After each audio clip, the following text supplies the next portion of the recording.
folks. My name is Christopher Hapgood Day, Jr., but all my friends call me Happy.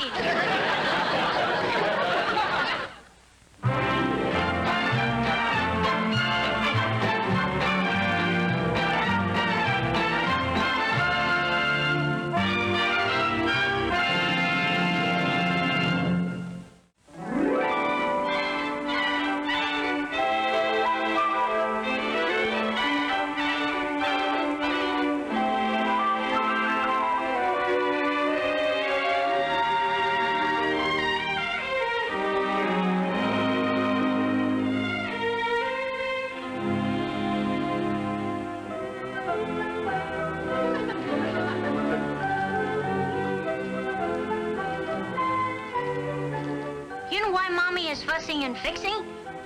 A honeymoon couple is checking in today, and Mom wants everything to be just perfect for them. Well, darling, looks nice and romantic, Oh, I do want our newlywed couple to be happy here. I'm going to do my part. I'll certainly try not to cry at night. A baby crying on a honeymoon could be very confusing.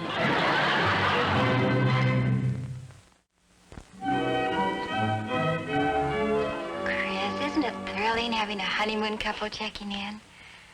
It sure is. I get a charge out of every vacancy we fill. Is that all it means to you? Two young people starting out on this glorious adventure of marriage, sharing their future, their dreams, their hopes. Honey, just tell me where they're going to share them so I know what we have available. Room 12. So how can you be so unromantic about honeymoons?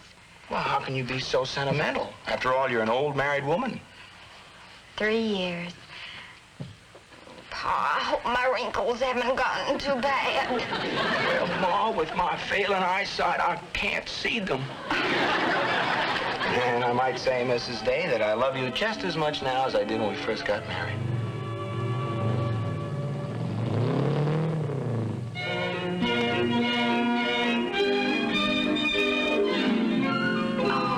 It must be the Nelsons. Well, we want to set a good example, don't we?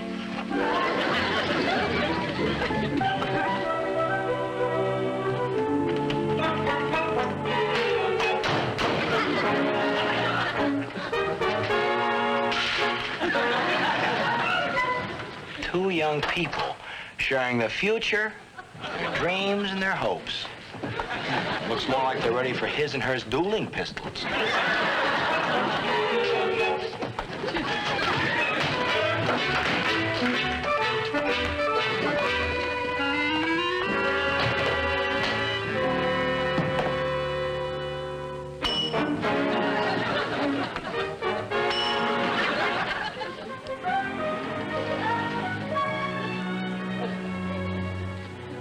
Mr. and Mrs. Robert Nelson? Well, it says that on the wedding certificate, if that's what you mean.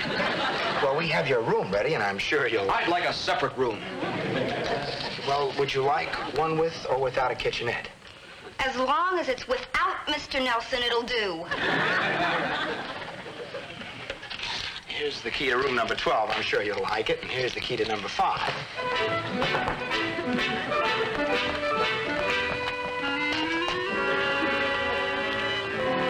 Two can't live as cheaply as one the way they're going at it. Good morning. Are you enjoying yourselves? Hiya, Hap.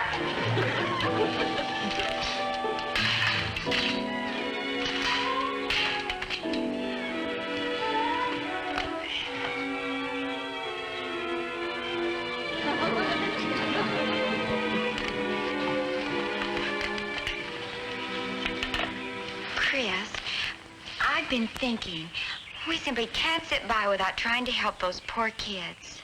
Honey, it's their problem. They'll work it out. Yeah, but what if they don't?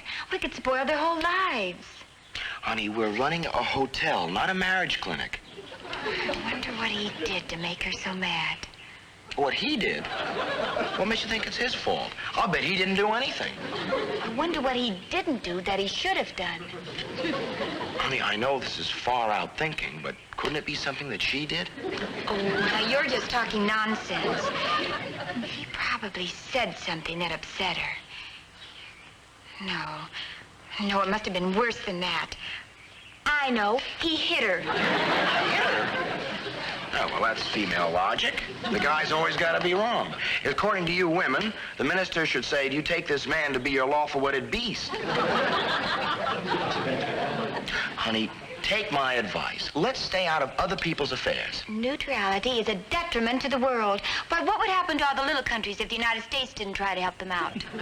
I wish you stopped watching those panel shows. Yes, I just know that if they had someone to talk it out with, it would help. Now, you go talk to Mr. Nelson and tell him he's being stubborn. And I'll tell Mrs. Nelson that her husband's sorry and that everything's going to be all right. And here's a kiss for doing it. Well, when you get paid like that in advance, I guess you got to go through with it. But remember, if I do a good job, I want to get in on some fringe benefits. Well, look, Mr. Nelson, I know this is none of my business, but, well, married people have their fights. That's what I heard. But I was stupid enough to think we could make it through the wedding night. Well, you've got to realize that marriage is just a matter of compromise. I know. 50-50, give and take. I just thought ours was going to be different. Well, would you like to sit down and tell me about it? No, I wouldn't. Well, I know how you feel. Well, if there's anything I can do, please let me know. Mr. Day. Yes? How would you feel if your wife's mother wanted to give you a house for a wedding present? A house? Yeah. What does she think? I can't provide a home for my own wife? I can't get it through Betty's head that it's important for a man to feel that he's doing the supporting. She thinks... I think Bob ought to be grateful that Mother's being so generous. I didn't tell him until we were on our way down here because I wanted to surprise him. I just can't understand his attitude. Why, Mother's treated him just like a son. She's been kind, thoughtful, considerate. Meddling, domineering, and nosy. Just can't face up to the fact that Betty's my wife and on her own now. She'll be popping in on us all the time, running our lives, just as though it was her own house. The house she wants to give us is just darling, and in a perfect location, only a block away from Mother's place. And how do you think she's going to feel when she comes down here this afternoon to give us the deed to the house? Wouldn't surprise me if she tried to even barge in here on our honeymoon. Well, it's not that I don't like her. It's just that she's got to realize that Betty and I have our own lives to live. And I think starting off this way is wrong. There, well, I agree with you. I'd have blown my cork, too. Man's got to stand on his own 2 feet, and it isn't easy when you're tripping over a mother-in-law. I agree with you, Mrs. Nelson, and don't you worry about a thing. Well, Chris will convince your husband that he's all wrong, and then everything will be all patched up.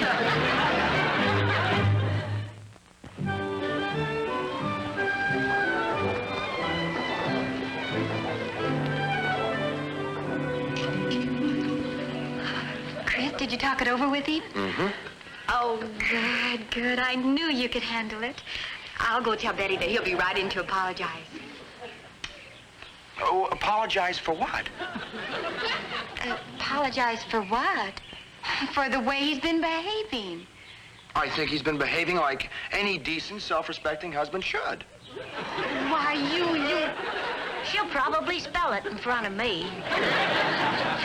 You Benedict Arnold. I couldn't spell that one either. Look, Chris, we were trying to patch things up. Why did you have to go and agree with him? Because I think he's right. He's not right. He's being silly and childish. He's being a man. After all, he has his pride. Pride? It's nothing but male ego. It's old-fashioned to think that a man has to go out in the woods with his axe and chop down trees to build a log cabin for his woman. Well, it's not old-fashioned for a man to be a man. He ought to be very grateful that Betty's mother went to all the trouble of finding them a home only a block away from where she lives. Oh, fine. She'll move in. Every couple hopes that someday there'll be 3, but our young Nelsons are starting out that way. Mr. and Mrs. Nelson, announce the arrival of a 200-pound mother-in-law. I'm sure she has no intentions of moving in with them. She's just being kind. Well, she's even driving all the way down here this afternoon to give them the deed. She's driving down here so she'll be with them on their honeymoon. She doesn't want to miss anything. Just because she's trying to help them out, you jump to all kinds kinds of silly conclusions. Uncle Charlie, do you know what those newlyweds are arguing about? Her mother wants to give them a house for a wedding present, and he objects to it. Can you see anything wrong with that? Well, if the old gal's loaded, what's the harm? The harm? Why, he'll be obligated to her. She'll be trying to run his life. So there's a little string attached to it. A little string? It's a rope around his neck. It'll choke his self-respect. In the words of Philo, the ancient Greek, the quality of self-respect is not strained too much if the house is mortgage-free. I would dig that philosophy. Well, now we start picking on Uncle Charlie. I'm not picking on him. Oh, no? Well, you implied that... I didn't imply anything. How can I help it if his ancient philosopher's Philo the freeloader? Freeloader? Now, kid, you had a beautiful argument going before I arrived. Do you have to use me as fuel to continue it? Uncle Charlie does his share around here, and he works hard. And for you to call him a name like that, well, you're nothing but That word must have been a gasser. She wouldn't even spell it.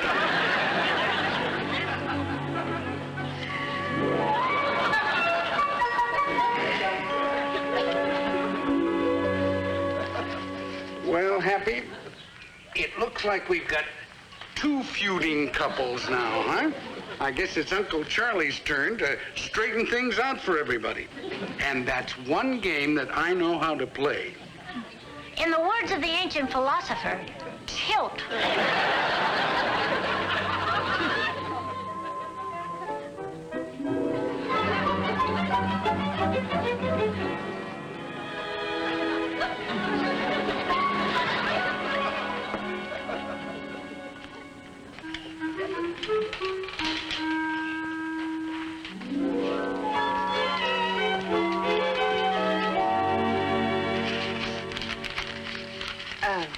Good afternoon. Oh, good afternoon. May I have the number of Mr. and Mrs. Nelson's room? Yes, Mrs. Nelson is in room 12, and Mr. Nelson's in room 5. Thank you. Room 12 and 5. And 5? You must be mistaken. It's my daughter and her husband. They're married. Ma'am, it's the policy of the Desert Palms Hotel to allow our guests to lead their own lives. Well, I can't imagine what could have happened, but it's just a good thing I got here to straighten things out. That's like using a red flag for a tranquilizer on a bull. Well, big fella, it's time for your nappy-wappy. Baby talk. No wonder it takes us kids so long to speak English. I like it when Uncle Charlie has a problem. He talks it over with me and tells me what a genius he is at solving things. Hap? We've got a problem. But fortunately, I'm a genius at solving things. This time, I've got it. We'll strike right at the root of the matter. The mother-in-law. Young man, I think I can use your help. Well, no nappy-wappy for happy, but it's for a good cuzzy-wuzzy. Yes. Come on, Hap. Here we go. That's what started the argument. He doesn't want the house. He doesn't want the house. He says he wants to support me without any help from you. Oh, well, I'll go and have a talk with him. He's not here. He went off somewhere. Well, we'll discuss the whole thing when he gets back. I'm sure Bob isn't the kind of person to be ungrateful or unreasonable. You think not, huh? He's a hateful, spoiled brat. You should hear him. He keeps insisting over and over again that he wants to stand on his own 2 feet. Oh, well, now, I don't call that being a hateful, spoiled brat. You should hear what he said about you. Oh? Like what? Some of it I wouldn't even care to repeat, but leaving out the cuss words, he said you were a fussy, meddling old nosy Parker.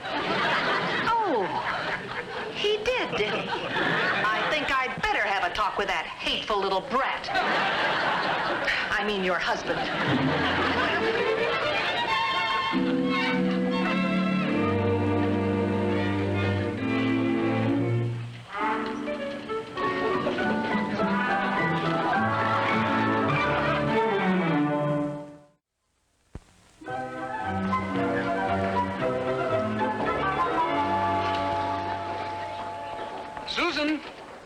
Susan, dear. No, here. Susan, my dear, when did you... Oh, I beg your pardon. You're not Susan. Oh, I'm terribly sorry. But the resemblance is amazing. Those same regal features and that provocative expression. Oh, really, the similarity is astonishing. Even to the way you move, even to the way you walk. Well, whoever you took me for, obviously I should be flattered. Oh, come now. I can't be the first adoring male to mistake you for your real-life double, the incomparable Susan Foster. Susan Foster? The actress? You mistook me for her? Oh, well, thank you. I do hope you'll forgive this intrusion. I'm not at all. I'm Mrs. Conway. Well, it's a great pleasure, Mrs. Conway. Won't you sit down? Oh, thank you. I'm Charles Dooley. Oh, well, how do you do, Mr. Dooley? Are you staying here at the hotel? No, I'm just down here visiting my daughter. She just got married. Oh, now you're not losing a daughter. You're gaining a son. And in time, perhaps a grandson. Well, at present, I think they hardly have plans for anything like that. Oh, I should explain. They're in the midst of a big argument. I think they've reached an impasse. Lovers quarrel. They'll soon patch it up. And eventually, the blessing of a happy union. A sweet, adorable, lovable grandchild. So that's how he's going to use me on the commercial. Well, I hope you'll enjoy your stay at our hotel. You're the owner. I was. But I gave the place to my niece and her husband for a wedding present. The young couple at the desk? How generous. Well, it seemed like a good idea at the time, but it was a big mistake. Oh? It's been a constant cause of friction between them. And I fully believe that it kept their marriage from getting off to a normal start. In what way? Well, it's a curious thing, but you can't be interested. Oh, what a bore I've been, reminiscing about old loves and now burdening you with my family problems. Oh, no, I am interested, and I'd like to hear more about it. Would you really? Just let me take Happy in for his nap, and then we'll meet down by the office, shall we? I may take a nap, but I'll never dream it up like Uncle Charlie.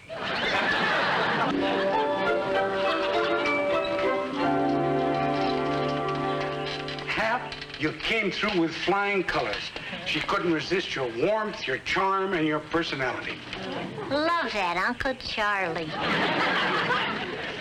And young man, did you notice how deftly I moved the principal characters? Yeah? Mrs. Conway will meet me out here.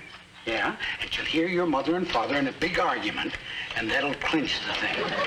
And since your mother and dad are already in a Cold War, it won't take much to stir them up. Here we go.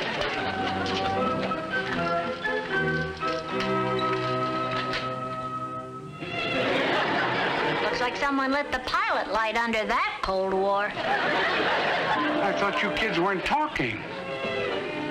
Who's talking?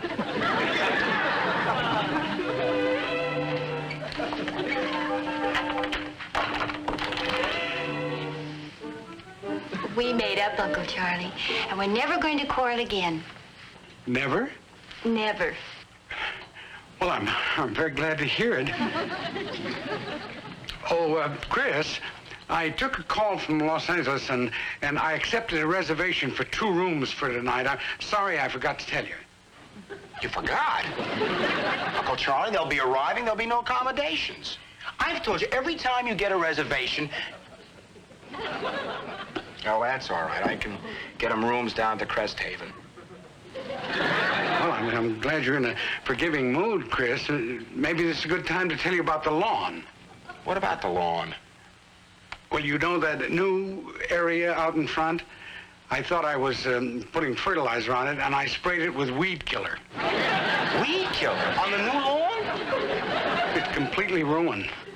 I paid $75 for... Chris, dear, remember you said that you were thinking about paving that section so that we'd have more parking space? Yeah, that's right. Yeah, I was thinking about Yeah, that. well, I think it's a wonderful idea, and with the lawn all burned out, why, it'll be easier.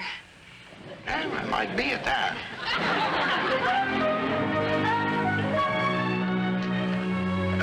Happy, you don't look so sleepy, darling. How about a little more fresh air, huh, before you nap? Come on, dear.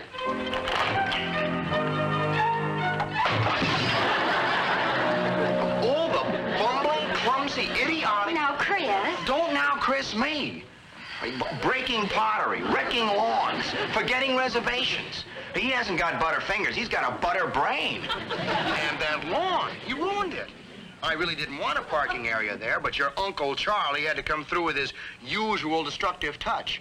Weed killer. Oh, Chris, why don't you try and control yourself? Control myself? How can anybody control himself when that uncle of yours is around? Oh, they're at it again. I hope you'll forgive a family squabble. Oh, that was an awful thing he said about you. Well, it's my fault. I should never have given him the place for a wedding present. You know, whether he knows it or not, deep down, psychologically, he's always resented me all these years, and that's made him resent his wife. Now, there are too many people hiding behind this psychology thing. That young man needs telling off. How can anybody be so stupid? Young man, it's disgraceful talking about Mr. Dooley that way. But how can you be so ungrateful after all he's done for you? He's been so generous, giving you this lovely hotel for a wedding present. What'd she say? Mrs. Conway, I don't think you should concern yourself with our problems. Like I say, it wasn't his fault. I'm to blame for giving him this hotel. What did he say? When I gave him this hotel, I hurt his pride. I gave him an inferiority complex, you see. It was if I had said he couldn't stand on his own 2 feet and support his wife. Oh, I thought I was doing it for them. But now I see that it was a selfish motive on my part. Oh, well, it's not your fault, Uncle Charlie. Why, you meant well. I never looked at it like that, but well, now that it's brought out in the open, I'm sure everything's going to be all right. Oh, bless you. I'm sorry you had to be dragged into this, Mrs. Conway. Well, I'm glad. I think I've learned something. If you'll excuse me, I have something important to take care of. Oh. It was a wonderful performance, Uncle Charlie. Oh, Uncle Charlie, I'm so proud of you. I am, too, and I forgive you for all those other things. Oh, I just made that up about the reservations and ruining the lawn. Yeah, but did you make that up, too? That's your fault. You double-crossed me. You wouldn't get into an argument.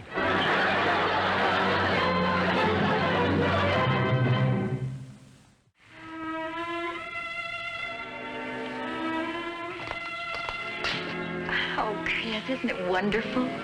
Yeah, except now we're stuck with a vacancy. You know, I still can't figure out what made your mother change her mind. Bob, in the battle of the sexes, when you win a victory, don't try to figure it out. Just enjoy it. Oh, Mother, I still can't thank you enough for not giving us the house for a wedding present. Oh, it was nothing. And if there's anything else you kids don't want me to give you, just mention it. Well, I think I'll be on my way. I'll call you later. On second thought, you just send me a postcard if you get time. Goodbye. Goodbye, Mother. Goodbye, darling. Goodbye, Mom. Goodbye, Mr. and Mrs. Day. Goodbye. Goodbye. Well, I'll carry your bag inside, and then we'll be on our way. Thanks, Mr. Day. But there's something I've got to carry in. Oh?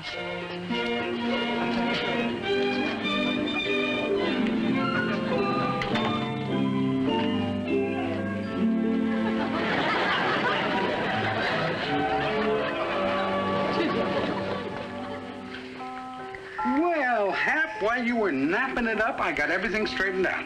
The honeymooners are honeymooning, and the mother-in-law's mother-in-lawing, in the good sense of the word. Yes, and your mom and pop are right back where they started.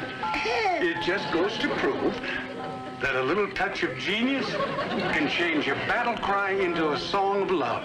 What it really proves is that grown-ups act more like kids than us kids do.